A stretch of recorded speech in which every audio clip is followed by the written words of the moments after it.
இந்த கப்புக்கு 1.5 கப் அளவு சுகர் எடுத்து வச்சுருக்கேன். 1 கப் அளவுக்கு யோகர்ட் கர்ட் எடுத்துருக்கேன். 1.5 கப் அளவுக்கு மைதா, unsalted butter, baking powder, baking soda, 2 tablespoon அளவுக்கு கொக்கோ பவுடர். இப்போ வாங்க ஃப்ரெண்ட்ஸ், சாக்லேட் மாய்ஸ்ட் கேக் எப்படி ரெடி பண்ணுறதுன்னு பார்க்கலாம்.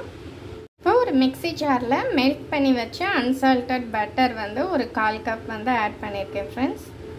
இப்போது 1 கப் அளவுக்கு யோகர்ட் நம்ம எடுத்து வச்ச தயிர் உள்ள ஆட் பண்ணிக்கலாம்.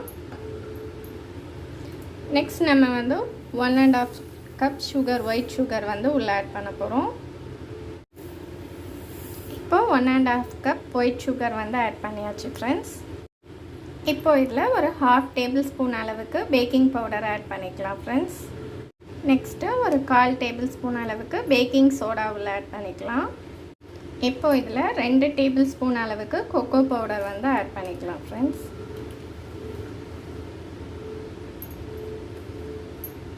இப்போது இது எல்லாத்தையுமே வந்து பிளெண்டரில் போட்டு நல்லா ஃபைன் பேஸ்ட்டாக அரைச்சி எடுத்துக்கலாம். இப்போது நம்ம பிளெண்டரில் அரைச்சி எடுத்த மிக்சரை ஒரு பவுலில் போர் பண்ணிக்கலாம்.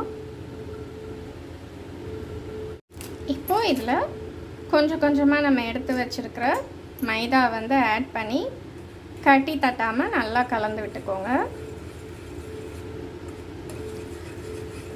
கொஞ்சம் கொஞ்சமாக ஆட் பண்ணி கலந்தீங்கன்னா உங்களுக்கு வந்து கட்டிப்படாமல் ஈஸியாக இருக்கும்.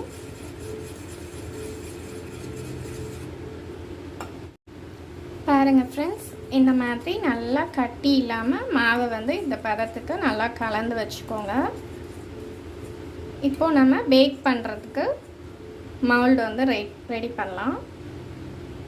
இப்போது கொஞ்சம் அடிக்கனமான கடாய் ஏதாச்சும் வந்து வச்சுக்கோங்க. அதுக்கு மேலே வந்து ஒரு ஸ்டாண்டு வச்சு இதை வந்து ஒரு 10 மினிட்ஸ் வந்து நல்லா ப்ரீஹீட் பண்ணிக்கோங்க.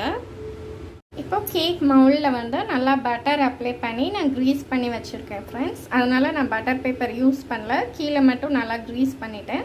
நீங்கள் பட்டர் பேப்பர் யூஸ் பண்ணணுன்னா பண்ணிக்கோங்க, ஆப்ஷனல் தான். இப்போ நம்ம கேக் பேட்டர் எடுத்து உள்ளே போர் பண்ணிடலாம். பாருங்கள் ஃப்ரெண்ட்ஸ், இப்போ கேக் பேட்டர் வந்து போர் பண்ணியாச்சு. இதை வந்து ஒரு 2 டைம் இந்த மாதிரி தட்டி விட்டுக்கோங்க, ஏதாவது ஏர் பபிள்ஸ் இருந்தாலும் போயிடும். இப்போது இதை எடுத்து நம்ம ஸ்டாண்டில் வச்சிடலாம்.